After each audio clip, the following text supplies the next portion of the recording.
This is the It's Time to Refresh podcast with Brad Refresh, the podcast about life, music, traveling, shit, literal shit that is, and weird and wacky stories with Brad, and a range of guests from the planet Earth. Feel free to share the pod with your pals, your mom, your neighbor's dog, or even your shrink. It's all fun. You can follow our Facebook group called It's Time to Refresh Community, or It's Time to Refresh on Instagram. Write into the pod, ask questions, and share your stories. Enjoy the pod. Hey kids, what time is it? It's time to refresh. You all right? How we doing? Just want to take 2 minutes of your time before we start this week's podcast to tell you about our Patreon. Patreon is a tool that we're using to help the podcast grow, give you better content, and, well, as I said, just let the podcast grow. So we've got 3 tiers. The first tier, there's only 20 of these spaces available, and it's £1 for life, and that's for It's Time to Refresh Originals. So if you've tuned in from day one and you want to join the cause, you can sign up for £1. Just follow the link in the description. We've got the standard Patreon, which you get access to bonus episodes, some exclusive content, Patreon specials, which we'll be recording, and early access to all future episodes. So you'll be getting them on a Tuesday instead of a Friday, which I think is fucking amazing for £3. That's less than a coffee. And then we've got our legend status VIP Patreons, which is £10. And that gets you tickets to all my gigs, and it will get you free entry to any It's Time to Refresh associated events, gigs in the future. So that's a little hint of what's coming up in the future. If you do like the podcast, then please share it with your mates. We are trying to grow this little thing we've got going. We've got some amazing guests coming up in the future as well, and we want this to go bigger and better. So sign up at Patreon at patreon.com/It's Time to Refresh. Thank you. Enjoy the episode. Back once again with another podcast. This is episode 32 of the podcast. On this podcast, we've got Luke CRELLIN from Liverpool. You've sort of known as you were a bit of an MC in the bounce scene as well for a bit, weren't you? Yeah. And then now a bit of promotion and sort of everything on the go at the minute. All sorts. Got my fingers in loads of pies at the minute. You know, like the bounce MC's on the back burner. It's been on the back burner for years, mate. A lot of the people who watch the podcast will sort of, if they know you, they'll know you from that. And you were doing an odd, like, sort of dance event and that as well, weren't you? Yeah, still throw a few in, but I've got a lot of dance events that I don't promote myself because I'm putting them on for people. Like, people are bringing me in to consult on things in Scotland, Ireland, Wales. We've got Newcastle, obviously, heavily. So like a lot of the things I don't really promote on my own Facebook because I've got no reach to the people that I'm trying to sell tickets to. It's all, like if I'm in Newcastle, obviously they look after the promotion in Scotland. Then I don't do any promoting, I don't promote anything because it's all in other cities. But yeah, basically more of a consult, I'd say it was, but it's working for me. I enjoy the hours. Absolutely. Before we sort of get onto your story, and I just want to ask you, like, how you doing in that at the minute? Like, I'm doing good. To say, big change in the last 12 months. I left the job I've been in since I was 21 to, pursue music full time, whether that's promoting, consulting for the other promoters or booking artists myself. I just wanted to do it full time. Couldn't sit in the factory anymore. well, you're living the dream for some people, I suppose. Isn't that what it is? It's been a nightmare at times. Yeah. So we'll go like right back to the beginning, if that's all right. Like growing up in where are you from? Anfield, yeah. Right. And so, what was it like when you were growing up? Like, how'd you get into the music industry and stuff? Like, it was our mate Penny, wasn't it? I had absolutely no interest. I'm lying about. I had interest in music, but no interest in the music I fell into. I was into my guitars and bands when I was younger. My granddad played, my 2 uncles played. I taught my dad, and he's still shit. But yeah, I had no interest. One of our friends, Anthony Penny, he always wanted to be a DJ. He started quite young. He's a very good DJ. And he used to drag me around to the record shops of a Saturday in Liverpool. I think it was Probe and Phase and 3-Beat. And that was every Saturday. We did the joke shop first. This is our age showing. We did the joke shop first and get some stink bombs and that. And then we'd go around the record shops, which was actually the first time I met Rob Kane. Like, we weren't aware of each other at this point, and we still weren't for many years later. But we walked into, I think it was Phase Records, and there's this fella. He had a full head of hair back then. I think I must have been about 13, 14. And he had the ciggy hanging out of his mouth. And we walked in and our mate went, oh, that's that Rob Kane there. And I didn't have a clue who he was, because obviously I went into all that music. And he said, oh yeah, he's such and such one, a DJ out the 051. And it's alright, and we walked into this shop. And he said, the first thing he said to this Rob, he went, can you put a scratch show on for us? And without even saying a word, like, for the next 5 minutes, Rob Kane was just on these set of decks with a biff hanging out of his mouth, just going fucking nuts. But that was the first time. I still didn't fall in love with the music then, I still weren't interested. Yeah. So your mate, what was he, like, what was the style of music he was into? Scout House. Scout House? Heavily Scout House. It was, at the time, where were we going then? The 051, where? Don't you want to be here, lads? 051, all the time, the fudge, yeah. No, the Pleasure Rooms was a few years later. It was hard to get in, wasn't it? We used to walk in the 051 when we were quite young. And the Sunrise after it, man, yeah, it was brilliant. So yes, I started around Scouts and Bones, Penny. And then, what he done, because I'd be down there all the time playing FIFA or whatever with him, and then he'd have a go over his decks. Every now and again, he had this little... Do you remember those sets you got from Argos? It was a home mix. Right. He had some little awful setup affairs with a mic. And whenever he'd play, I'd just pick the mic up and start messing around. And it turns out to, you know, we weren't too bad at it at the time. So what you do, just like a freestyle thing where you like... Yeah, well, it was completely just chatting shit, yeah, making things up. But it sounded alright, especially at that age when we were, you know, just first messing around. It was good.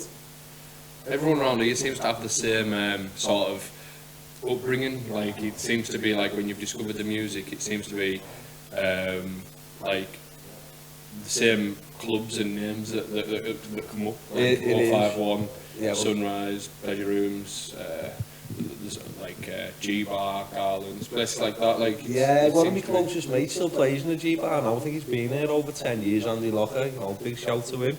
Yeah. And Andy Mack. There's a few there, but it is like some of the clubs in Liverpool, you know, have stood the test of time. G-Bar being one of them. G-Bar's been around forever, and it's still popular now as it ever was. But obviously growing up, it was the 051 and the Fudge. Because Scout House was king in Liverpool years ago. It used to be getting played in every club in town, like Thursday, Friday, Saturday, Sunday, and then start again the next week. Now you wouldn't hear any of it in town. Yeah. So what year is it you sort of went and started going out? Oh, out on the ale? Yeah. God. No, I was 15. I remember we just left school, going to college. I had a bright pink shirt on, going to the 051 for the first time. We went all night to Mackey's and a taxi home and still had change. And it still baffles me that you can go out with 50 quid back then. We went out last night, like, me and my missus, and it was like we went to that Teddy's, and then she wanted to go to that Coyote Ugly thing just to see what it was like and that, and we'd spent 50 quid within sort of 3 drinks. Like, do you know what I mean? It's like, it's ridiculous. But yeah, I know what you mean, like the times. So what sort of year was this that you were going out then? Like, oh God, let's say 2007, my first gig anyway. So it's easily got to be 2004, 5. Right. I'd say I started going out, yeah. Right. My first night out, actually, like, I didn't tell my mum and dad that I was going on it. One of my friends, remember Connor Garrett? Connor, he said, do you want to go to town? And like, his dad was sad. My dad's sad, but his dad was like, go and do what you want. Yeah. And which is probably not sad, looking back at it now. So we went to town. I said, I've got no club on, I want to go to town. So I went and lent some of his Our-Fellas jeans. This white and blue fucking button-up shirt and a pair of Reebok workouts. I look like a clown. So we spent all night trying to get in everywhere, Conscious Square. Like, the queues were massive, but and every time we got to the front, the doorman would just laugh at us and say, fuck off. The first place we got into that night, it was after 3 o'clock, and it was the X in the City, which is a strip bar. Right. So we were made up going in, but back then, you could, after 3 o'clock, you stopped serving alcohol. Oh, so we went on our first night out, never had a bevy, and then we were drinking Ribena and Red Bull after 3 o'clock till 6 in the morning. Fucking hell, that's grim, that. It was grim. It was terribly grim. Yeah. So like, that's your first experience of going out and that. Like, at this point, are you not into like the music or out now? No, still really. Not. I'll tell you exactly when that happened. I think, as far as I can remember, this is the first time I went into town where I told my mum and dad I'm going to my mate's party, and then I'm going to town after. So I was only young. And he went, all right. So I went to this party on the outside of town, and we ended up walking all the way to the Fudge, and we were in the queue. I thought, am I going to get in? Am I going to get in? And we did. We got in. I was dressed up in full. I had as the George's rig out on, top to bottom. I was skint at that age, mate. So we went into this club, and that was the first time I'd seen MCs live up, and it was Polkas, right? That man, he just made me fall in love with it as soon as I seen him. Yeah. Polkas, Mick D, and he's gonna kill me forgetting his name, Pete. Oh, I'll come back to me. I'm sorry, Pete, that you're watching this, right? But them two, like, they made me fall in love with it. This set of people. Like, it was unbelievable. I thought to myself, I'd love to be able to. Do you know when it was? This Polkas, he sounded so good on a mic. He was dead tall. He was tanned as fuck. Is this Polkas the one from? Is it Killer Combo? Yeah. And he had all these birds around him, just watching him, and I thought, little bastard. I thought he's onto a stick there. And I think him and CK were the first MCs I spoke to. And talking to me on that night itself, and it was, it was one of them thoughts. The nice people, they're doing stuff that I'd like to do, so that's when I started taking an interest in it properly. Right. So it was like, was it what I'm sort of picturing, like the music? Because obviously when I've heard their stuff, it seems to be like they used to MC over like the tougher stuff. Was it Killer Combo it was, but I'd say that was their style for their CDs. The Fudge that they used to do every week, I'd say, was quite a different style. It was very much the classics. Oh, that's good. It was all Stars and Breeze, Your Shine, all stuff like that. But mate, it was rammed every week. You couldn't move. It had dead low ceilings. I'm talking, you could touch the ceiling. The best strobe lights I can remember seeing ever. But like all that put together was enough for me to go, like, this is what I want to have a crack at this. Yeah. So then, how did you come about doing it? Like, because by the sounds of it, you don't really know anyone within the scene just yet. So no, it was mad. I'd met a lad called Alex Jones. He used to play in the pleasure rooms. It weren't music related, I can't really remember. But what had happened, I moved out when I was like 17. I got my first flat, and it was young, like, and to celebrate going out, me and Sharpie's just been there. We went out on a Tuesday night or something, and we went to a place called the Superstar Boudoir. Right. And it was, I think the DJ after, I always try and credit the first fella for getting me involved, and I think it was Barry Walker or Barry M or something. But he was playing karaoke songs. It was only a Tuesday night in a club.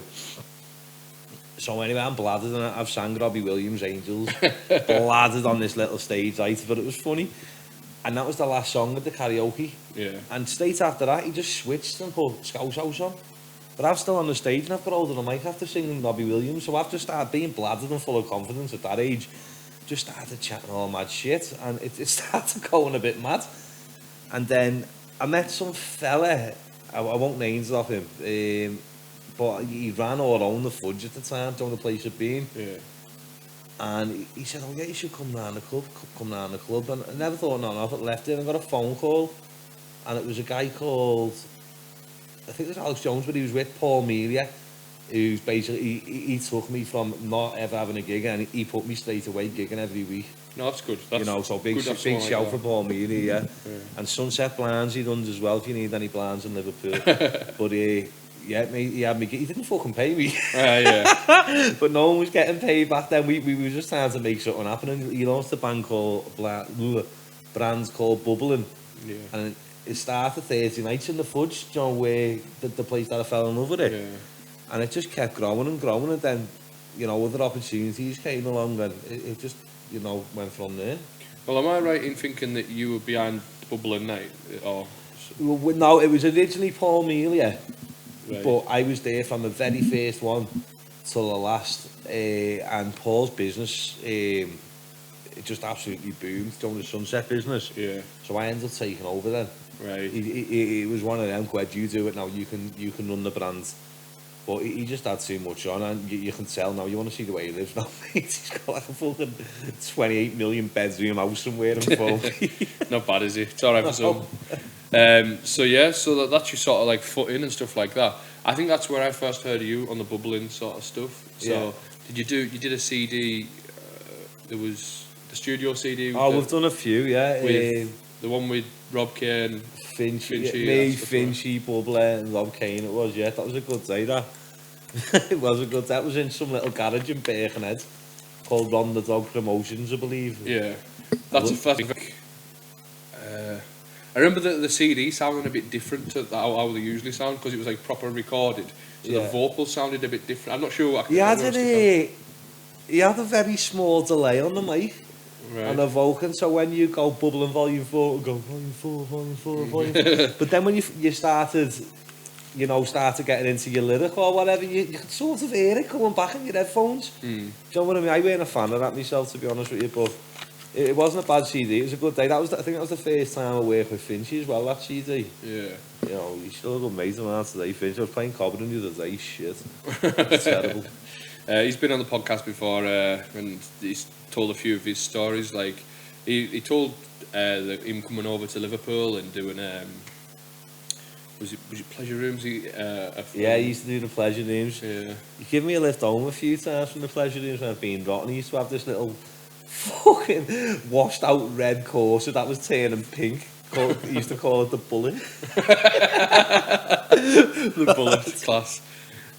So where you going from here then? Like you started doing this, you're getting regular work. When was it you like moved out the fudge? What was quite quick, to be honest with you. I got a message of the guy who owns or ran, I don't know his position, the Pleasure Rooms. A few months later, and at that time the Pleasure Rooms, mate, was the biggest thing in Liverpool. It was all over our radio stations. Yeah. I think I was still in college at the time. Do you know what I mean? I still weren't like legally old enough to go out, I don't think. I can't remember. Like, I remember people, cause I'm a bit younger than you, like, but I remember people say there was like, fuck it, that we used to have a pub in our like village, and that everyone would meet up, and then they'd get a bus and to like for a away day sort of thing. Yeah. So the places that people would go to would be obviously from where I'm from, Cumbria. They'd go to like Wigan Pier. That would be like the most regular one. But then they'd go Pleasure Rooms as well. That was another one. And Tall Trees in Yarm. Yeah, I've never done there. Well, they were the free sort of away days. So I mean, Tall Trees was huge. Pier was here. Yeah. So like, as I say, people were treating the away days, Pleasure Rooms, as sort of thing. You can sort of see this, how busy it was, because they used to get like 32 seaters and just go down, and that would be it. Like the Pleasure Rooms at its peak. Like when I first started going to Pleasure Rooms, like I weren't established at all, or even known as like a host or an MC. So they were back in the days of standing in queues to get in places, and that Pleasure Rooms queue, mate. It was horrible, but it was one of the most magical places ever at the same time. And some of the faces you see getting pulled in that queue. But it was that good. You used to queue for an hour to get in, right? And then there'd be 2 sets of stairs, and like there'd be 3 levels to the club, but the top floor was the best one, and you'd be waiting another hour to get up to that top floor. It was absolutely shocking. It wasn't like a stereotypical nightclub though, was it? The way it's laid out, it was. No, it was just 3 floors where. At the end, the staircase going in between each one, but you could see all the way down from the top. Yeah. So you could see each level, like the way Pier had levels. It was like that, but with 3 of them. And it was a lot slimmer as well. Is that right? It was slim and very long. Yeah. Like imagine, do you know the way Printworks is set out? Yeah. The way it's slimmer. Imagine that on a much smaller scale, obviously, but it was just long and narrow. But it was a good experience as well. It was unbelievable in there. Nice one. So you were playing in there. Are you picking up a wage at this point, or? Yeah, I think that was the first time I started getting paid. The fella phoned me and said, "Do you want to come and do some postering for the pleasure rooms, right?" And I thought, well, not really, do you know what I mean? I don't really want to go and do posters up. And I said, "Well, am I getting paid for it?" And he went, "I'll just pay you for the night." And I went, well, I didn't even fathom in my head that he was offering me a booking in the pleasure rooms. That never came into my head at the time. I was like, I was nowhere near ready for that. And he said, "I'll pay you for the night." And I went, "What do you mean?" And he went, "I'll book you for the next one, the main event." And I went, "Oh, fucking hell." I went, "Of course, yeah, I'll come and help post there." So a few days later, I was out with MCB. And my mate Josh Smith just fucking slapping posters up all around Liverpool. And then I started in the pleasure rooms then, yeah. Not bad, Do you know what? Admittedly, I started in that pleasure rooms before I was ready to, because Pocus had been here just before me. Yeah. And I'm sure he won't mind me saying, because the system in the pleasure rooms was nuts. Like, I struggled to get the same vibe from Pocus when he was in the pleasure rooms rather than when he was in the fudge. You'd had the mic set in the pleasure rooms, I'd say, for people with unbelievably strong vocals, like MCB's a powerhouse, MC Bubbler, Stewie Thompson, his voice is really, really strong. And then Pocus goes there, and I feel like the mic set, because they're all sharing the mic, was set more for the more bassy vocalist rather than him. Where on a studio, he's untouchable. Pocus, unbelievable. But then when I went to the pleasure rooms, and what I found is that I wasn't even fully developed as a human then, do you know what I mean? I was still growing, my chest and my lungs and everything. So my voice was nowhere near as strong as what it is now. And that is too, you do build your voice over years, it's mad. And so MCB comes out, there's a video of it on YouTube somewhere, and he's just... And he's so loud and powerful on that mic, and then when he passes to me, it just...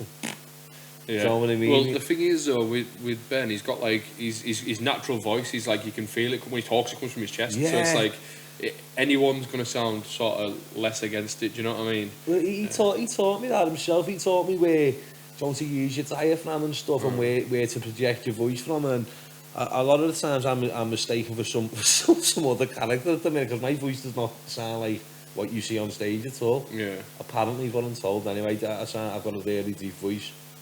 I'd say my accent through doing all that has like sort of been warped over the years with being that many different places. Obviously, I'm not going to go there and be a Scouse MC. I've got to be quite universal with being all over the country. Yeah. I've got to make sure everyone can understand me and knows what's going on. Yeah. So yeah, the Scouse accent got legged quite soon. As soon as I realised I can't use it. Sort of like moving forward from there, you haven't sort of left Liverpool at all yet, really, with like gigs or anything like that.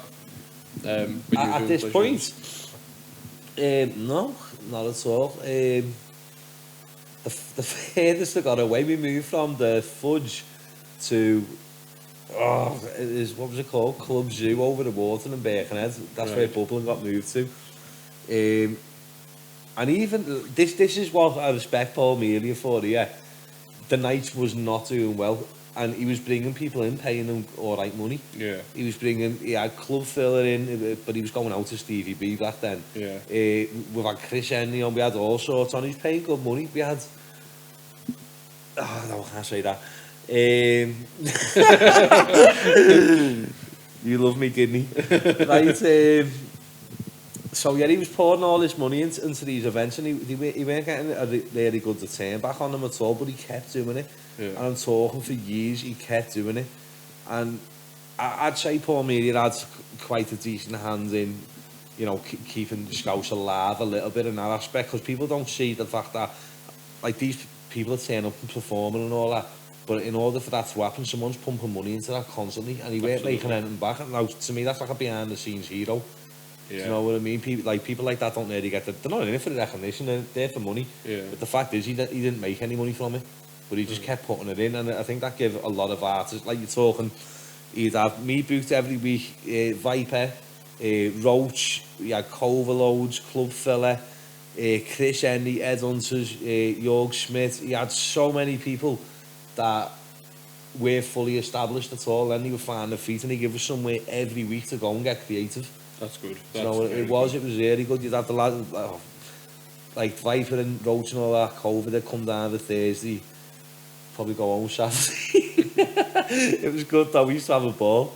Wouldn't go back though, they were trenches them days though, mate. They were the after parties were trenches. I'd never go back to any of them. You look scarred when you talk about it. Mate, if we get into it after, we might do. It was just some horrendous nights in them after parties. Like, I'm talking to a point about the lad fucking, I think he got a bottle of tapes in front of me and Viper and started drinking, and we just went, nah. Something I've never done. I've never took. I'll say I've talked about it on the podcast before. I smoke weed and that, like sort of Amsterdam and stuff like that. Yeah. And never really been interested in drugs. Like I know. By far the best way to be. By far the best way to be. Well, to be honest with you, I've never said this on the podcast before, but the only reason I haven't is because I've had a lot of people around me who's sort of ruined their lives by it, and it's just like I've got a really bad addictive personality, so it's like if I done it, I think I'd be all in. Like, do you know what I mean? Mate, I fully was. I 100% was. It was like, you know, if anyone's listening, I'd fully advise to keep so clear of that drug, that Charlie. Because the thing is, people associate cocaine with having money. I think a lad showing a girl in a party, I've got 4 or 5 bags of Charlie on me, that's like showing an accessory to them. Look, I've got money. It's glamorised in a way where it's acceptable. That drug will snack the life out of you. The thing is, though, 70s, early 80s, it was only like rock stars having it, so it was known as a glamour drug. Do you know what I mean? You still see it now in films and all that. Anyone with money, they've got fucking Charlie everywhere. But it's that perception. Myself, with working obviously in the rave scene for that long, it sort of came hand in hand. And I did never see it as a problem because I've always earned okay money, and I've never, you know, struggled with bills or paying. So I thought in my head it must be okay, but it's not. It's when you start coming back from your gigs and stuff, and you've still got a bit left, and you go, oh, I'll just have another lager, or I'll keep that. And before you know it, you just sat there on your own, so off your cake. And mate, to be honest with you, it weren't until a few years ago I just thought I've had enough of this. Like, I can't be arsed with it. Decided to take a break. I thought it only happens obviously because I don't drink in the house. Well, I never did. I don't drink at all now. But I never drank in the house really, and I just thought I'm just going to carry on not drinking, see how long I can go. And I think I've done a month, and like every aspect of my life have got better. Like financially, relationships I had with people, being organised for work and stuff, being creative. Within a month that had all got 10 times better than the previous month when I was spending every weekend, you know, absolutely fucked of a Saturday, and then riddled with fucking, when people say, the Scottish call it the fear. So when you sat there the next day, I just sat in bed, didn't want to know anyone, didn't want to go anywhere, just me and my phone, and I was safe then.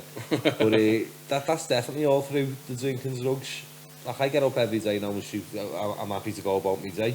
Not hiding from any situation, which is even back then I weren't hiding from situations, but your head makes you think that you are.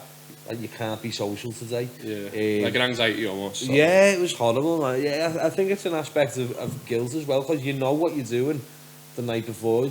Like, at that point I was like, it'd been a while, like, you've got to sort of stop this now, Luke. But then it come to the weekend and someone would say, do you want to come for a pint? And that was it, I was out. Sorry about that, we had a bit of a technical difficulty. I'm not sure what happened there. First time it happened. Yeah, it seems to record now, right? But yeah, we were talking sort of about the trenches. But yeah, I think that when it comes to, like, I've got a mate who's got, I say mate, but I've got an acquaintance who's got a problem with more than me, and it's like, I'm not an addict or out like that. I'm not addicted to it. I only take it on weekends, but it's every weekend, and then he'll say, oh, I'm just going out for like a pint or whatever on a Friday. Like, in his head, I'm not getting on it. And then Friday arrives after his first pint. That's it. There's no willpower or anything to stop him from doing it. Do you know what? He's probably like, I know for myself when that was me, it was. He's obviously got a bit of pain there himself, John, that he's trying to escape from the weekend, and whatever it is, I advise he just like decides to deal with it in a more healthy way rather than destroying himself every weekend, because that's all it's done to me.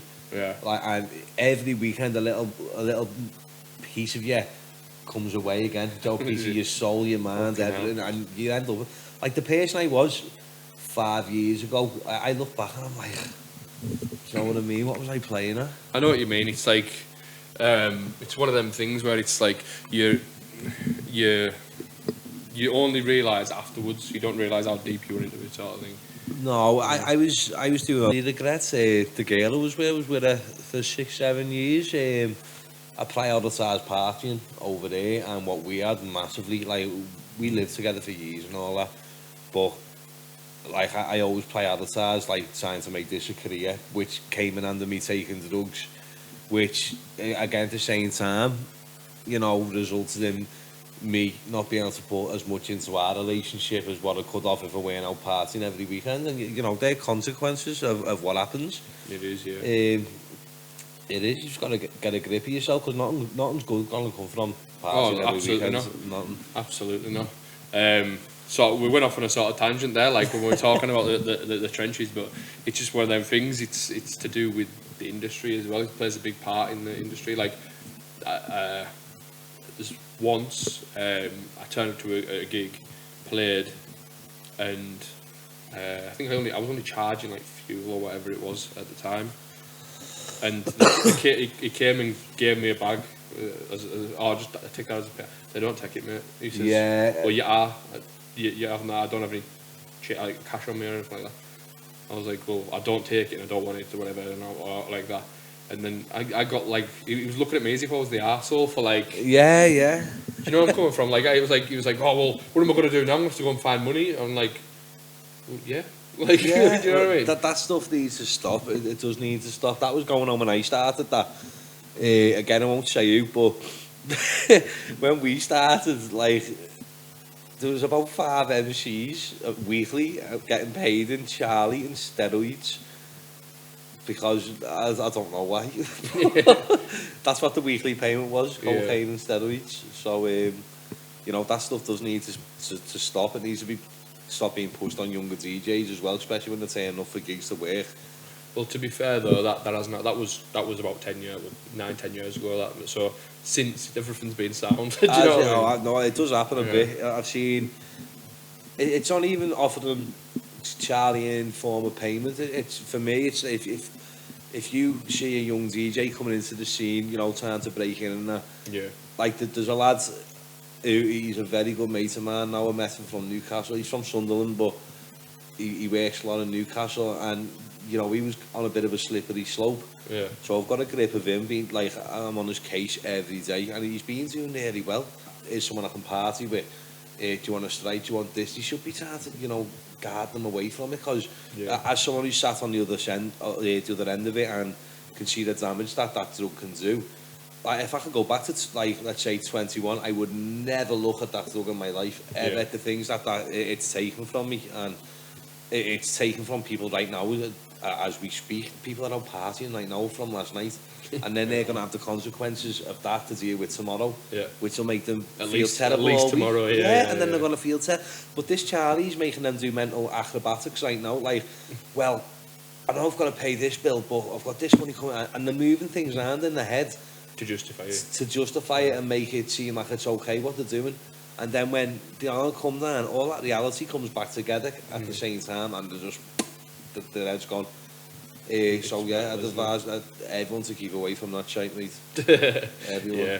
So we'll sort of move forward then. So you were doing the regular week work at in Birkenhead, and then you were doing the fudge, you were doing pleasure rooms. Yeah. So what sort of was next on the like, you hadn't promoted any events or anything really at this point? No. I'd say the first time I started promoting events, it was still bubbling at the time, and it was me and Craig Parks, Bubbler, decided we're going to take the brand on and have a little go.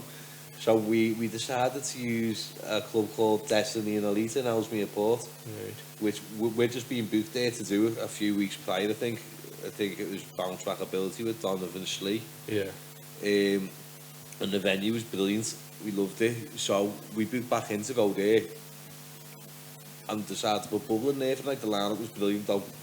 We had for my first bookings, who did they have on? I had Rob Kane, I had Bon Lee. At the time, I was a big Bon Lee fan. I had F Easy, I had Audio 4 still not about anymore. I had the OT on, and mate, do you know the wages we were paying back that night? I think I paid Bon Lee to come from Burnley. I think I paid him no more than 60, but I think it was 40 quid. Yeah. Do you know what I mean? And the wages back then, like, but saying that, we were charging £4 on the door. Do you know what I mean? Yeah, like yeah. now I'm selling tickets for this year. I think my highest priced ticket was 40 quid, and that was Mother's Day, and they were selling that. Do you know what I mean? Mental, isn't it? The It's ticket price. nuts, Isn't it? man. Yeah, yeah. And that's another thing, like. So back for part 2 of the podcast. We've had a couple of technical issues, but we're sorted now. So I just wanted to get into your sort of promotion side of things, because obviously we talked about the MC persona.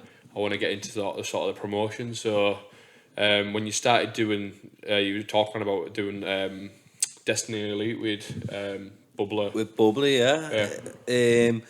The night itself, like, that was the first time I experienced just, you know, the sort of stresses that can come with being promoted. We had a coach company booked to bring about 150 people from Liverpool to Ellesmere Port. That was included in the ticket, so it was our responsibility to get it done. And they cancelled, I think, an hour and a half before. We had all these people waiting in town to come over. And I can't remember how we sorted. I know what we sorted, but I can't remember who sorted it. But we ended up fucking with these big double-decker buses coming. I don't know where we got them from.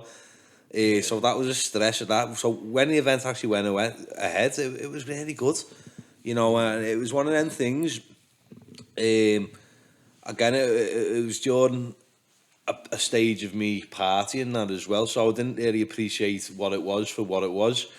It weren't until later in life where I actually enjoyed being able to say, well, I've created this party, look at all these people enjoying themselves. So at the same time as making money. Yeah. But there was something in knowing that you've created a moment in music where everyone's having a good time, and it was addictive. Yeah. Do you know what I mean? I was going to mention that to you. Do you know when you've had the first taste of promoting? Because I've done like a bit up in my area and stuff like that. I've talked on the podcast with various guests before who've run events. Well, you could just listen back to the podcasts and you'll know who some of them are. But like, it's every single one of them have said the same thing. Once like everyone has a bad party where there's no one there, everything goes wrong. Mate, yeah. But then when you get that taste of a good party, it's like addictive. Like it is very addictive. It's a good high, isn't it? It's a very good high. It's a very good high. That was the first time I got the taste for it. I didn't throw myself head first into promoting back then because it cost a lot of money to do. Yeah. I think at that time I was on like £7 an hour and I was working all the hours I could in a place I hated. So it was hard to get the money to settle. I had a little girl as well that I had when I was 18. Didn't even know she was coming. Got told you're a dad now. So, you know, I had responsibilities like to pay for her as well as with having a terrible wage. At that time, I weren't getting paid for the majority of me MC gigs. It was just time to get out there. But yeah, I completely forgot what I said. No, just the addiction of sort of. Oh yeah, it was addictive. It was just one of them. It was just having the money to do it all the time. So I basically just went into my bookings again, and for a while until I got myself into a better position where I had money to play around with. Yeah. So that took quite a while, and in fact, I wouldn't even say I started promoting properly. I was doing little bits. I didn't even call myself a promoter. While I was still working in Jaguar, I was putting the odd event on every now and again, doing all right from it, but I never see myself as a promoter at all. It was Chris Henry who pushed me into doing it. When I say push it, I mean like encouraged, because this is like another part of what I'm getting on. This all come from the Flip and Phil stuff, this. Right. When I was working with them, I met so many people over the years, like touring the UK, and eventually I had, you know, connections in most cities, which you know, allow the clubland style type of music to play. They're into it. Yeah.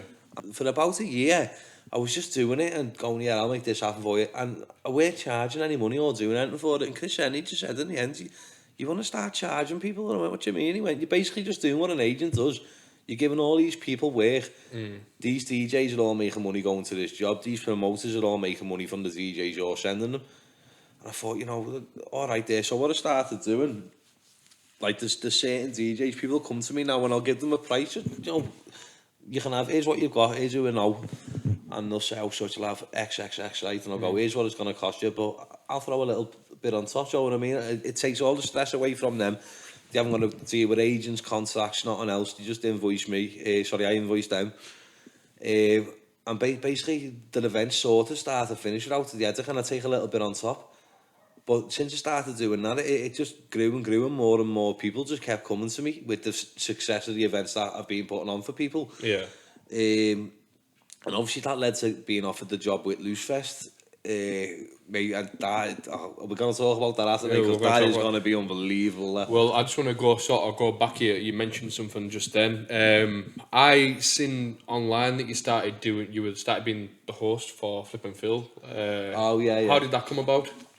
Mate, to be honest with you, at that time, right, the only sort of real work going was, you know, for drunk MCs who were lyrically really good. Like, you look at the Sopranos, lads, you look at the likes of Easy, Covey's left them now, but they're all really good lyrically, and they can spit at 100 miles an hour. Now, the problem I had is I've always been into English and writing and stuff. I can write brilliantly, right? I'm all right with saying that, but my brain and my tongue can't deliver what I write. Yeah. Right, so it was one of them, like, top and tail of it, I weren't, I'd say, lyrically talented enough to make it on the, what you call the dunk scene. So, to be honest, it's not against the dunk scene, but it's the best thing that ever happened to me, not being good enough to make it on that. It's not against it. I just ended up with other opportunities which suited me better through not being able to do it. I think it was Rob Kane. The first time I realised that he put his first event on with John Neal called Make Some Noise in the old 5-1. And he booked our friend Craig John to host it. And I think this is the first time I'd taken notice on a poster. I was talking to Rob and MCB, and the thing what they wanted their night to be all about the music, right? With just a bit of hyping up, so to make it better, which... That's a perfect name for me, by the way. Well, there you now see this. That's a perfect recipe, right, for a dancehall classic set. So you're gonna have an MC on, and I very quickly realised that DJs at a decent level are there for themselves to make their name bigger. Which, of course, so if they want someone there to accompany them, they're there to highlight what they're doing and make them sound better. And you know, they're the showcase. They're the start of the show. I think a lot of MCs struggle with the fact that they've got it all. This is with exceptions of Sopranos, right? Because people do go to Sopranos for the MCs. They do. If you go to normal events, people don't go, oh, I'm going there because MC Silky's on or whatever. They go, fucking hell, Flip and Phil's on. Do you know what I mean? Like, the way I've always said it is that they're the fish and chips, like the MC's just the salt and vinegar. Just there to make it a little bit better. It's not about us at all. People aren't coming for us. And I think as soon as you realise that, and DJs, because people say it online all the time, oh, it's not about chatting shit, but then they'll go to a gig and they'll go constantly. I've seen it happen a million times. But if someone really learns how to host, knows when to shut up, when to hype things up, and forms a relationship with the way I did with Mark, Flip and Phil, we worked together for that long. We sort of had cue points. He knew what I was going to do at every point. I knew what he was going to do. To be honest, it was like the same chef for 7 years, so it was quite the years. But like, to move on to them bigger stages, you have got to realise that you are just part of the fucking show. You're not the show. Do you know what I mean? I think like DJs on a better level appreciate that, and they think, well, he can bring something to this show without taking anything away from me or you know, the attention towards him. And I think if people realise that, they'll do a lot better. Well, I've noticed with MCs, it seems to be only really the Lancashire scene that sort of do that. So like as you say, your Sopranos, your places like that, where it's very MC orientated. But if you go up to Scotland or over to Newcastle or even in Liverpool, MCs are secondary, and nothing against them, by the way. But that's the way it should it's be. about the music. It's the way it should be, man. We should be secondary. But people, put it one way, if the MC didn't turn up, the night to go ahead. Yeah. Right, if the DJ never turned up, it wouldn't. Yeah, I know. I'm not, and it sounds like I'm having a bit of a pop at them, but it's no means like saying that.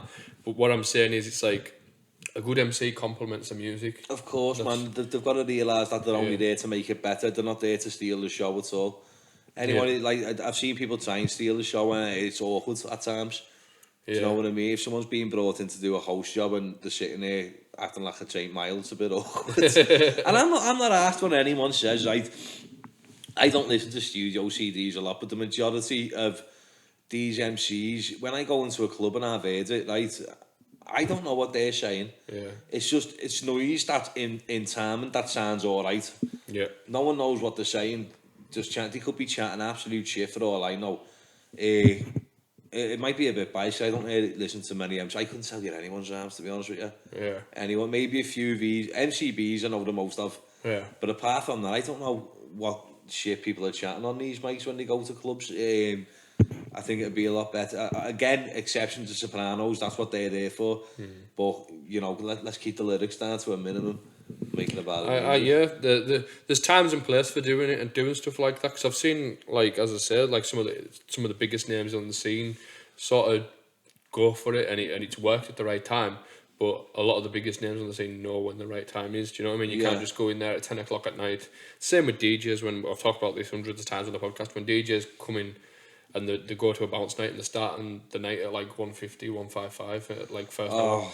No, but it's the same mentality as the person who's an MC. It is. Do you think? Do you know what? Like another example of seeing it on a video the other day, and I knew exactly what had happened. It was a guy who had been waiting for the go over mic for a while. Don't like one of these little MC circles.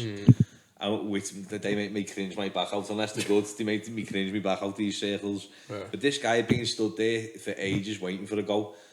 And by the time he got past it, in his head, he's thinking, I'm going to have to give this back in like 30 seconds or something to the next man. So this breakdown comes on with a vocal. All through the fucking vocal, like that, and I'm like, just fucking take a breath, give it 30 seconds and wait for the drop it, you're gonna do it. He thought, nah, fucking I'm going now, this is my chance, right over the vocals, but everyone's sitting there like, oh yeah, fucking sick, mate, and I'm like, oh my god, it was the worst. Yeah, it sounds like I'm shitting on MCs when we talk about it, but I'm absolutely not. But I'm not because I appreciate a good MC, like no, there's some sick ones out there. I've seen some studio CDs or heard studio CDs, and it's like, fuck me, like that's talent right there. Obviously, I don't think it translates very well on to a nightclub, but but there is. I've seen like they're doing these fire in the boot style recordings, aren't they? And you can see the talents there, man. But I think it's being, you know, trafficked into the wrong place. Again, it's nothing against Dunk. I think if you can write things that well and put it together and spit it in front of a camera, I'd be going to do something more commercial or maybe more, you know, universally loved. I'd be going into rap or gram or whatever. Yeah. I mean, Dunk is such a small pond. If you've got that talent and you want to, it's again nothing against you. If you want to restrict all that talent to fucking off to some little club for £80 a night where you're spending your money, like the world, if you can write like that, your world is literally the oyster. If you've got a voice that can deliver what you write, fucking channel your energy into something that's gonna, you know, have a bit more prospect for you. Yeah. I just don't think that there's enough food for everyone to go around on that Dunk scene. You're going to that night because you've seen them, like say Flip and Phil for instance. Yeah. If you see then a lot of people who know who they are, like commercially as well. Yeah. So if you see their name on a flyer, you might just go there, regardless of who the branding is or regardless of who's running the night. Just cause Flip and Phil. Flipper on, yeah. And they're genuine ticket sellers. But there's people within our scene who you see the name on the flyer and you think, I'm going because of them. Yeah. They've got like basically a little following. Paid their own wages. I think there's more than the bounce scene that's bad for it as well. Like, I know there's a few house names, maybe not so much on the bigger scale with like you see like big festivals and stuff, but like club nights when you see the house stages on there, a lot of them are just grateful to get on to line up alongside other bigger artists, and it's like they're not getting paid properly or like. Well, that's what I'm looking. I'm looking at people now who I've seen stuck in room twos for years, and I know if they are getting paid, they're getting paid buttons. And I'm just like,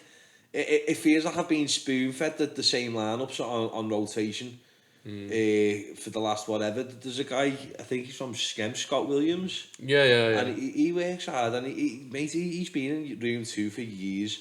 He got a main, it's not main stage, a main room slot at Sopranos in Manchester the other week. Right.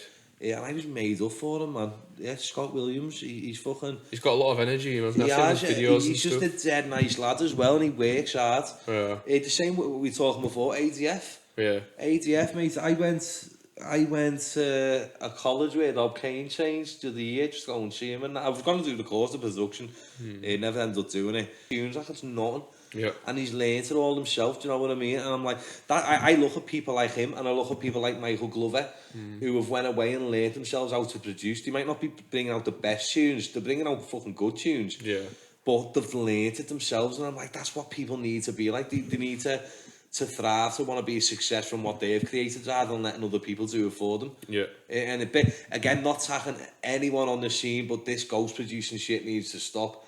It needs to stop. It does me fucking head in. There's two sides to the coin, though. I'm just going to be devil's advocate. Yeah, man, go on. There's a lot of people who's making a lot of money off it at the minute. Like, it like pays well. Like, I can imagine. Yeah, I can. Now, as the producer, I can understand. Like, I think it's sad where it's better off for the producer to make the tune and sell it to someone else that writes, rather than make the tune and make loads of money off himself. Yeah. It's shit that it's like that. Do you know what I mean? But again, I don't think I can take credit for someone else's work and pretend it's fucking madness. Like, someone will actually make a full tune for someone, and then someone will pay them £300, and the person who's paid £300 will be on a poster and Masters Letters next week because of this tune, fucking boss. Yeah. Do you know, he's done it through text message. People argue that you're right. People argue that the other end's right. And I think that what's happened is, this is just somebody like looking from an industry point of view. They've seen that the bigger artists out there do it, and they've went, well, if they can do it, I can do it. But they don't realise that the artists have got contracts and that say, listen, this producer's going to get X amount off royalties. So everyone's being looked after and stuff like that. Whereas here, it's like, I'll produce you a donk track. There you go, 150 quid, 200 quid. That's it, that's yours, cut ties. Like, it's just one of them things where it's like, in the more commercial scene, they've got producers for them, and everything's written to a contract. Everyone's getting looked after. Everyone's getting credited for it as well, because it's one of them where if you go and look, for instance, at I don't know, fucking David Guetta track, right? If you go, it's easy to go and find out who was involved in that track. You can just go and Google credits, it, on the credits and stuff. Like, people are credited for it. It's not like publicised saying, oh, this guy's produced it, but if you look, it's there. Yeah. Whereas if some like Chris Lake and Fisher, exactly. Can find the info. Yeah, you can find the info if you want to. But then if you can credit the right people in your head, like, you're like, oh, well, that's a Chris Lake tune. There you go. That's who's done that. Whereas in this scene, it's like, I have seen people within.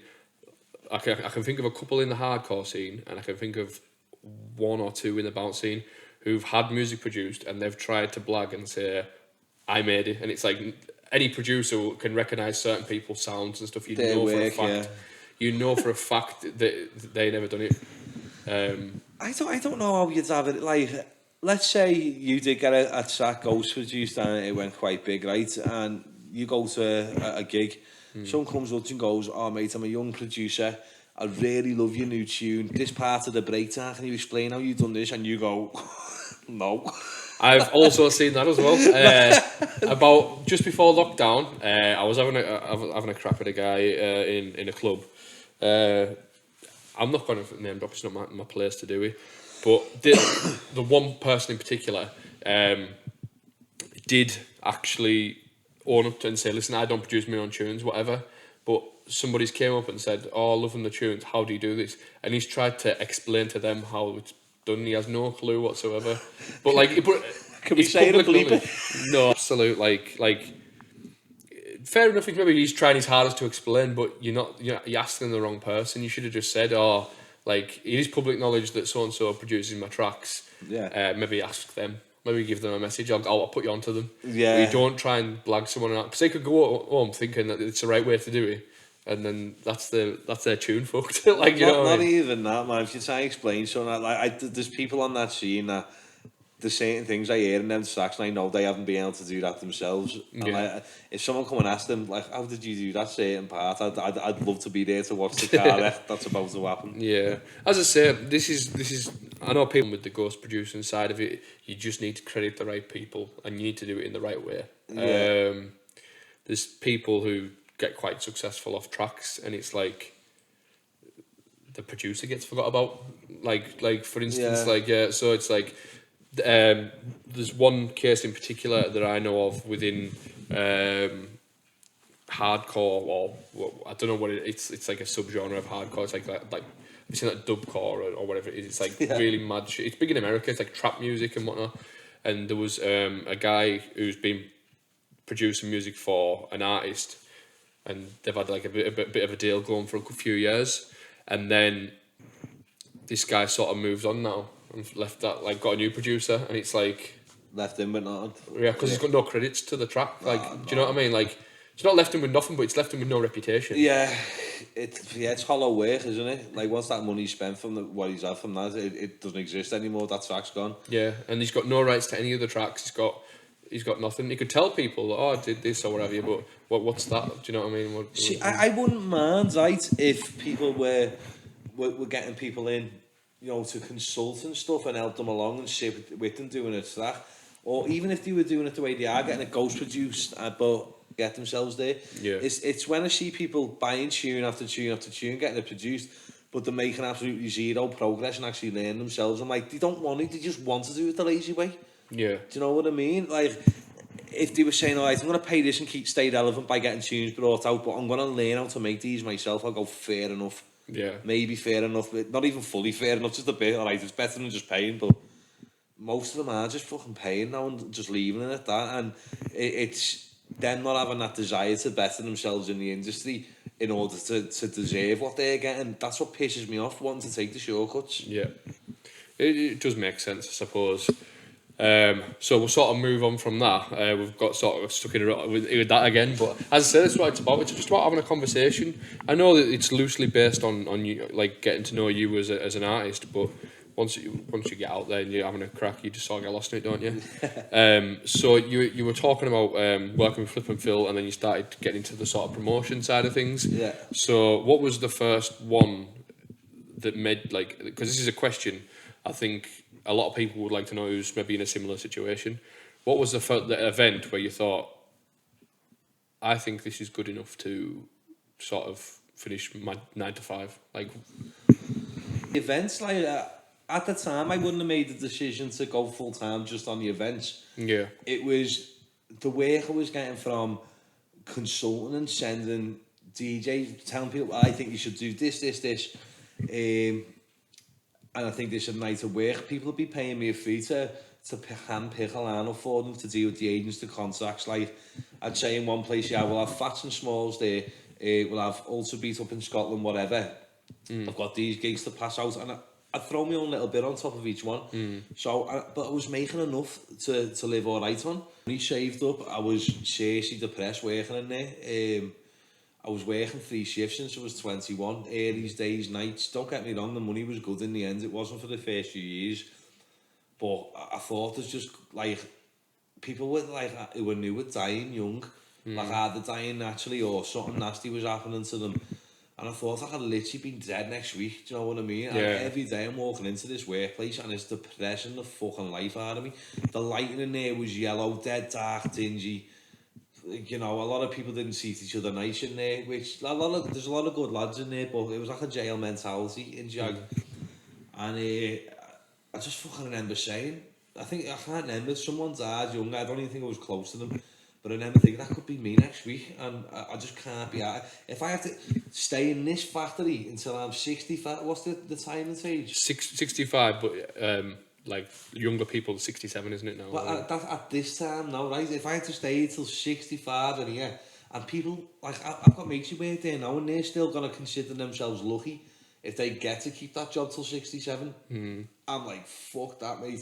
I couldn't do it. I needed to change it, I needed it fast.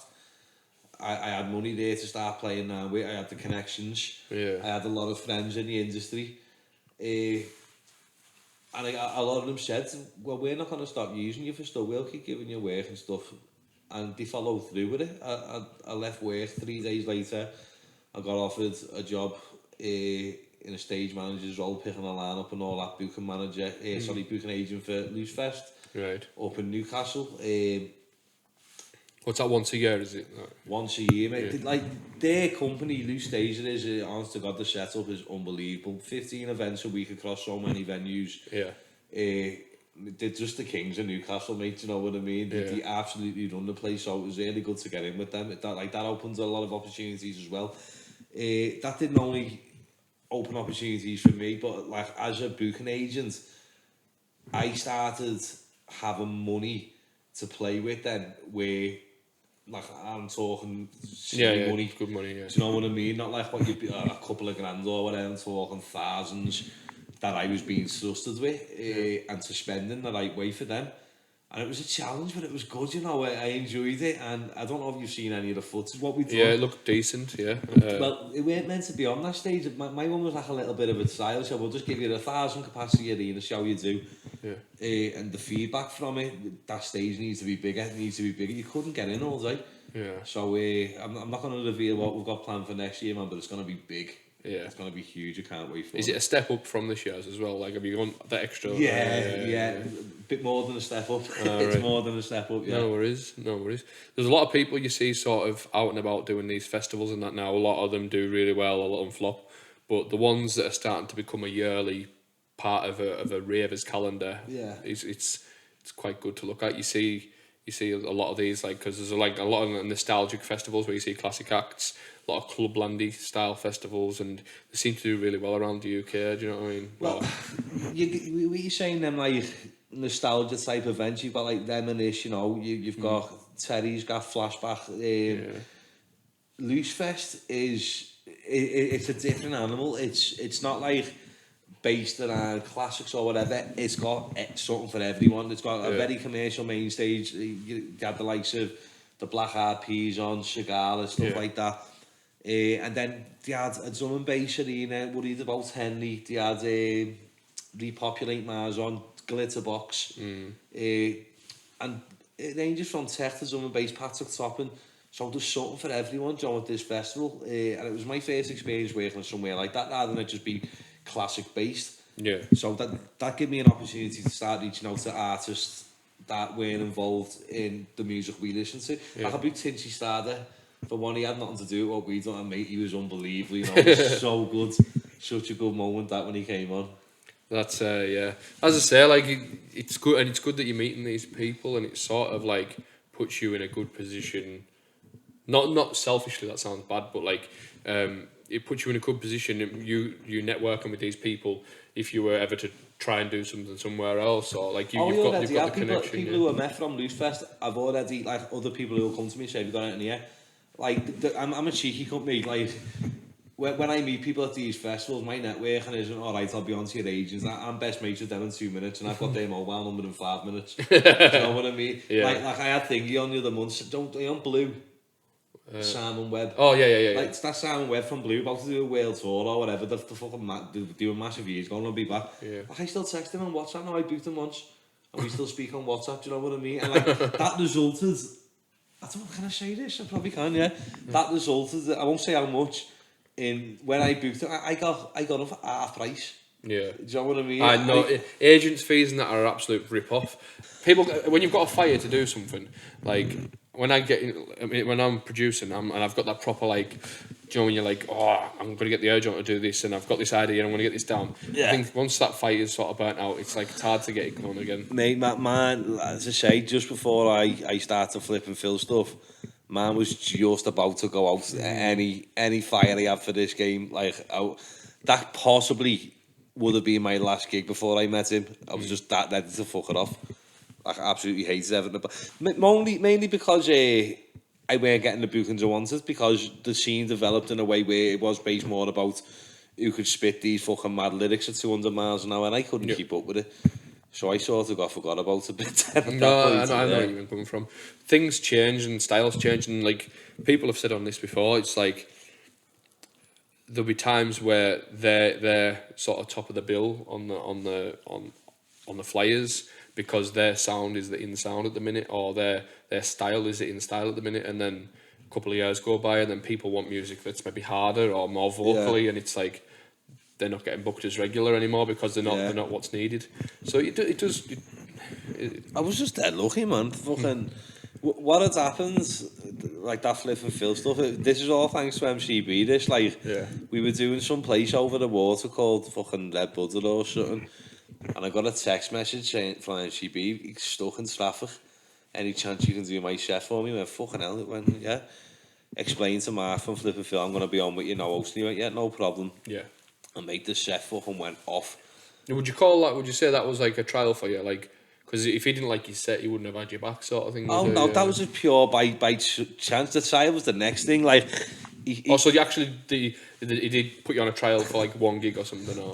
Well, what had happened, I done that gig and he said, mate, and this has happened at a million gigs, this job when someone's had a bevy, mate, I'm going to book you for every set I do. Fucking John people, a couple of bevy, yeah, gives your number, and went, I'm going to start bringing you to do Flip and Phil sets and stuff, right?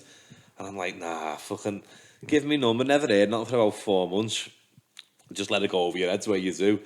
And then he phoned me and said, I've got this gig in Blackpool, it's from one of my old bands. He used to be in a band, fucking, I can't remember, did you know a song called Hardcore Uproar years ago? I don't know what they were called. And he said, do you want to come and be the host for this in Blackpool? And I went, yeah. Now, bearing in mind, before this, I'd done clubs to about 200 people or something, right? And so I went on this club in Blackpool with him, hosting a house gig. Didn't really enjoy it because, you know, it's house in there, it felt awkward. We had that singer with us, you know, Francesca. Yeah. She was the vocalist in the band. So we went and done a couple of gigs doing that. Didn't really enjoy it. And then the very next gig, he said, "Oh yeah, we're going to do such and such in this area. 2,000 people, right?" What the fuck? Class. And then I went and made the lineup was Francesca, Mark, and it was like 2,000 people. It was good. That was the first time I thought I enjoyed this. But he was only using me for house stuff a bit, and I weren't enjoying it. And something came up, a Clubland gig, and he said, yeah, I need you to come here with me last minute. And then went and done that, smashed the arse off it. And then I've done every gig with him since then. For about 6-7 years, yeah. Loved it. It's not bad, is it? Yeah, it was good, man. So I just want to ask you, before we go on to the questions, what sort of stuff have you got coming up now? Like, what have you got planned? Obviously, you were saying you couldn't talk about one or two things. Do you know what? I can give a few things a little plug, right? I've got a comedy club launching on the 10th of December. It's called The Laugh Gaff. It was called The Laughing Lounge, right? We got all the logos and that done. And then we released it a couple of weeks ago. And I got fucking woke up to all these messages. Can you get in touch? Can you get in touch? As well, just mate, listener, I'm just opening a comedy club called The Laughing Lounge, right? The same as me. And I went, you could just be saying this, do you know what I mean? Like, to me, anyone. And he went, no, yeah. And he sent me like the neon signs and the dates he had ordered them and all that. And he had ordered them like back at the start of September. So I said, fair enough. I had to change the name quick now. We changed it to The Laugh Gaff, which isn't too bad. I think it's got a better name, to be honest. It sounds alright, yeah. It was like, I hope this goes alright. If I'm banging to comedy and stuff like that, like, I'll come down as you want, it'll be good. But yeah, it's just a new thing. It's not like a big earner for me or not. You've got a decent lineup on it as well. I've seen that. Is it like Tom Keegan's on? Podcast, no, I haven't seen his podcast. I've seen that. Get on his podcast, man. There's some funny kids, them, you know, 100%. But I've got a few people. Jimmy Shirley on it as well. Jack Murray. I've got a few people on it, man. It'll be a good night, and it's only a tenner as well. It's not bad, is it? The venue's really good for it, yeah. Comedy's massive in Liverpool as well. So it is. Well, I thought there's another space for it there. Do you know what I mean? Yeah. And what it was, how that come about, I was trying to book, because I do little variety shows as well now and again in places where we'll use a comedian as well as, you know, some musicians. Yeah. And I realised, when reaching out to comedians, I realised just how many of these want a stage to be able to do stuff, perform and get their set out to people. And I'm sitting there and I've asked two comedians at this point, and then me and Mox is going bum bum bum bum, all comedians, like good caliber comedians, saying I'll come and do a set there for nothing for you to come and launch this, because they just want another platform, so where they can all come get a reaction, and try stuff, it's sad in a way, like, but you know, the same as any MC and all that, like, you work for nothing for a while, do you know what I mean? The amount of times that I drove to places and it's been like, you drive like, say, an hour, 2 hours, and you like up, like I've put in a lot of money, which I don't think you'll ever recuperate, or unless you make it sort of big. Do you know what I mean? Like I drive to a gig that cost you what, like 30-40 quid in fuel at minimum. Well, for me it is anyways. And then like I done that for a couple of years, and it's just that in a couple of years I don't know how many bookings I had, but at one point I was doing sort of trying to get booked every weekend at one point. So look at how much that adds up. Do you know what I mean? Yeah, of course. And as I say, it takes time to recuperate that.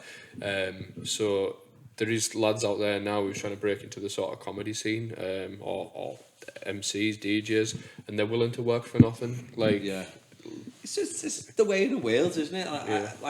I don't know what I spent over the, like, me trying to be an MC, host, whatever, like, over the first few years, you know, just, you've got to stay involved in that circle of people, and it costs money. You don't think you're spending money on learning to be an MC or whatever, but you are. You're going to these clubs every weekend, you're paying your taxis, you're buying your ale, you're watching what the MCs are doing. It costs money to start out. Absolutely, mate, absolutely.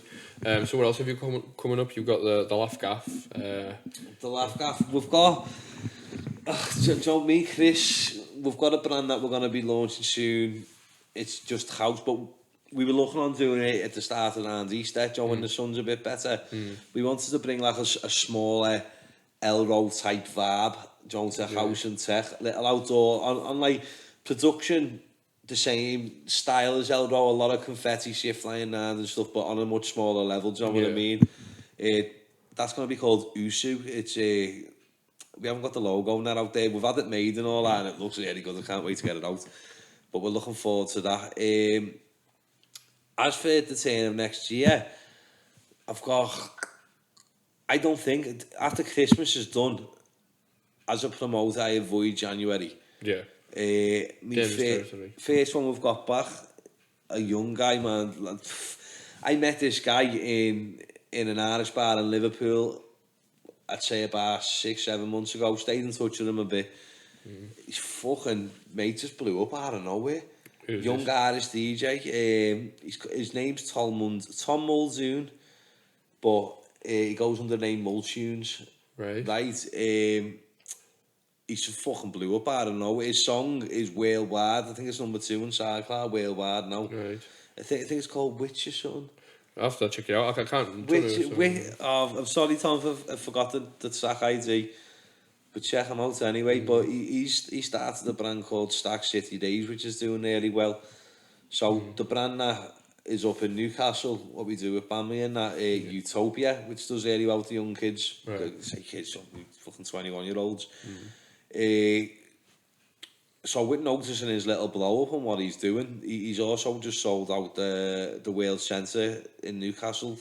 I think that's next week. It's only 300-400 tickets. Right. But I've recognised and thought, I think he could be on a bigger stage. I think there's, some money to be made. There's a brand that's growing at the minute. Yeah. We've got an established brand here. And I think part of my job is I can notice things that can be put together to make money. So what we are going to be releasing, hopefully by the time this will be out, the tickets will be on sale. I think they'll only be on sale for an hour, to be honest with these. It's going to be Stack City times Utopia at the Riverside on the 28th of February we're booked in for. It's not bad. But like I absolutely guarantee there won't be a ticket left for that after a few days. Yeah. Unbelievable. I can't wait for it. Class, mate. Class. Anything else you've got coming up, sort of thing? It's my comedies monthly. Yeah. I've got a Fuck the Tories event as well. Oh, sorry, that's it. I've got that on New Year's this year. New Year's coming up. Forgot about that. I've got a Fuck the Tories event up. Basically, we book a lot of local acts that are quite popular. And it's not a big money maker, but what we do with this, what we make, we pay our artists, and then we take obviously a small wage, and then a certain amount will go to the local food banks. Yeah, that's good. It might not be a lot. It can be 60, 70 quid at times. So it depends how the event does. Say it's on a big event. Yeah. But it's something that generates a bit of money, towards, like, there shouldn't be. Yeah, so they shouldn't exist. Yeah. Do you know what I mean? But it's one of them. Like, I don't know if you felt it now, do you, mate? But this place hates the Tories, aren't you? Absolutely, yeah. Absolutely hates them. It's strong over here. Yeah, absolutely. My local constituency is Tory, and Is it? I honestly don't understand how, because you talk to people and it's like, it must just because there's a lot of an older generation who like looking after their own money and don't want to part with it. I don't know what the politics is behind it, but... Well, the only place that voted Conservative last time, as far as I know, is Southport, just fucking down way, right? Yeah. And that's full of oldies as well, isn't it? Full of oldies with money, man. Do you know what I mean? They're going to be dead in 15, 10 years or something. Selfish bastards. Right, we'll sort of move on to the questions now. Yeah, no worries. So, first question today is, how do you promote yourself without coming across as a spammer? And that's from Anonymous. So how do you promote yourself? I don't promote myself. I operate very covertly, I think. I don't think a lot of people know what I'm up to or what I'm doing. A lot of things are done by emails and phone calls, and as I say, the reach of me putting people in place over the UK, I haven't got any local presence in somewhere like Scotland or Wales, right? I leave the promoting up to them. I just make things happen for them, make the artist happen, tell them how we think that the artwork should be, is the style you should go with, deal with the agents and all that. Obviously, anything local, I promote myself. I do not tag people who are not involved in my night. It pisses me off. I don't do it ever. Someone's tagged me a few times this week, and I don't know if anyone's ever seen me do it. I write underneath it, please stop tagging me in stuff that I've got nothing to do. And I've been called a prick a couple of times. Yeah. But the thing is, as a promoter myself, I want my wall to be about my business, what I'm doing. Yeah. And every time someone tags me and pushes their shit onto my wall, fucking super fucking turbo donk sessions in fucking Bethlehem or whatever. Bethlehem, and then it pushes my shit down my wall. Yeah. Do you know what I mean? So I know exactly what you mean, mate. Like, it's the thing. That's apart from that. Cheapens your brand, I think, as well. It looks like you see a promoter and it's like you were tagged with. Yeah, it does. It does. Tagging a load of people that, if anything, that's going to alienate me towards you and your brand. Mm-hmm. If you constantly tag me in shit that's got nothing to do with me, in the end, I'll just unfollow you. Yeah. Do you know what I mean? I used to be bad for it when I was younger. I used to I wasn't a tagger, but I used to always be like posting in groups and stuff like that. And that's you soon learn. That's all right. I know, but it's doing it so much it becomes annoying. You just become one of them people. That's just I don't do that either. But I understand why people do that. I think people can go and spam a group. People are there to have information shoved in their face in a group. Yeah. It's when you're pushing onto my personal world. Do you know what I mean? That's fucking different. Yeah. I was bad for it, but now I just think the best way you can promote yourself is just open and honest. I think that's one of my things. Like, introduce yourself to people. Don't just fire them a SoundCloud link over saying this is my mix, book me or whatever. Sometimes it's just the link itself. Introduce yourself. Don't fucking give them a life story because I don't want to know your life story, but just give them a couple of sentences saying who you are and what you're about. Now, would they ask how I promote the events or promote myself? How would you promote yourself without coming across as a spammer? So fucking... No, but like, you were right in what you were saying, though. There is people out there promoting themselves wrongly by doing that. I was talking to you off the thing as well. The best way for promotion for reach for me, I've found, is sponsored ads. Get somebody who knows what they're doing to figure out a system in which it reaches the audience that you want. Yeah. So if it's targeted towns, subjects, etc., then go for it. But that's the way I've found it works. It gets engagement and it gets people talking about it as well. So that's just my position. Yeah, man, no, yeah. Next question is, hey up, Brad, what's been your biggest failure in, and why? Good podcast, lad. Makes my Tuesday, and that's from Jay. I have no idea. I'm illiterate as Jay. What's he just said? I just copy and paste these, mate. So, Need to start fixing. what's been your biggest failure in music? What Tuesday? would what? And why before, and I've had tunes that have just been low quality, but that was early on, and I think that that held me back a little bit later on. Do you know what I mean? Yeah. When because people automatically think, oh, he puts out a shit tune or whatever, and years later, I'm putting stuff out, and then them same people still won't listen to what I put out because they listen to me something I did 10 years ago. Do you know what I mean? Yeah. They won't acknowledge it. What about you? For me, the one that stands out in my head, it was at the very start of my career, like, so I can let it go. I'll mention the brands, but not. In fact, I won't mention the brand. I sort of went and done a recording at an event for them, and they were planning on selling these CD packs. They still did. But I think one of the MCs got off so much air than he should have, so I had to cover his thing. Yeah. Now, at this point, my voice weren't developed to anywhere near what it should have been to be live in a club. Yeah. At this point, but I had to do it an extra 2 hours on top of what I was doing, man. And I knew myself, I was sloppy, I weren't projecting my voice properly, it sounded lazy. And when the CDs came out, man, they were fucking awful. Are they still available online now? Probably, yeah. All right. I'll tell you after. No worries. I'll check them out and see what they're like. Yeah, the fact I know they are. Right, that's good then. What would you say that was been? Did that put you in a bad light, or? No one said anything to me. No, Really? no one said. This is me being my own worst critic. And in fact, I still got booked after it by the police. You know what I mean? Yeah. But no, it's horrendous. The CD, it was horrendous. I'm gonna go look for this now. Yeah, put it on the way home. Yeah. And sort of tie it up today, just one last question I ask all my guests. You're about to get the electric chair because you've been a proper bad knobhead. What's your last meal? You can have starter, main, and dessert. Fucking hell. Are you a foodie like? No. Foodie? No. I've got the palate of a 6-year-old. Fucking Smarties and Chicken and bits and chips, drumsticks. Yeah, it's me all day. Fucking, what was it, Thursday night? She'd been saying to me, she says, oh, we'll just have a picky tea tonight. I just want a They're picky the ones tea. then. And she was like... You didn't know what a picky tea is, just all I different know, bits. I'd call it a council tea, do you know what I mean? Like, it is, like... No, picky and council are different. Nah, mate, it's not. What's... It is.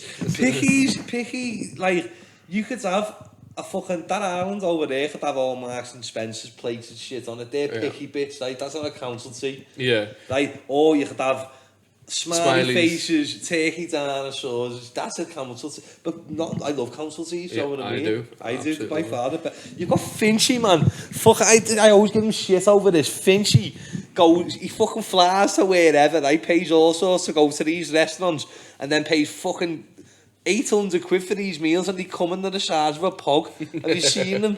I know what you're about, like, fine dining. Yeah, he does all that and he's like, oh yeah, you can taste the undertones of fucking cedar wood. Fuck off, man. Go to fucking Burger King, spend 8 quid and I'm laughing. I am sad.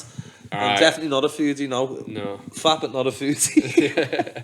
But yeah, no, council. So a council tea for me is what you say, like your fucking smiley faces, turkey dinosaurs and beans, right? But like picky tea, what was it she got? She got fucking she got like cheese balls, chicken goujons, fucking all this type of shit. Goujons? Yeah. Goujons? Goujons, whatever. Fucking hey mate. Language barrier. What else was it? Fuck, I can't remember now. Oh, she got these fucking like spring rolls and shit like that. Like, just, it was literally a picky tea with some sauces and that. And I thought it was alright, but as I say, I'm more of a fucking big meal type person, mate. Do you know what I mean? What would you pick on your last screen? My last screen. Oh, mate, right, I'm gonna fucking talk about this right now. We went to Big Bowl in town last night. Have you been there? No, the noodle. Yeah. Every time I've tried to go, it's chocker. Yeah, fucking class, mate. I'm not joking. Is it? Yeah, I've been told. Honestly, class. Like, if I'd have that meal I had last night, it was class. It was chicken Peking sauce. Peking? Yeah. I love Peking sauce.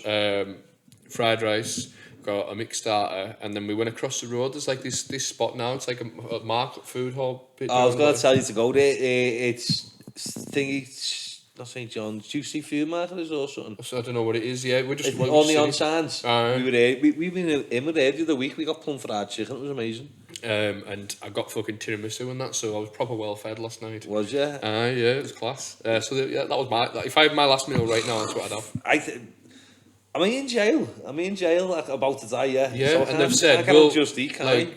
No, well, let's just say the fucking coppers went, I'll go out and I'll pick Get up. anything you want. Yeah.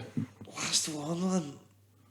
I'd probably have to go with a Chinese, you know? Like, Chinese. What are you getting? If they're battered, salt and pepper ribs. I hate it when Just Eat doesn't tell you if ribs are battered or not. And they come unbattered, and I'm fuck if I go heavy on this. Oh, it's your last meal, mate. Yeah, it's fucking starving. Salt and pepper shumai. We got them off the market stalls yesterday as well. They're nice, aren't they? Fucking decent, yeah.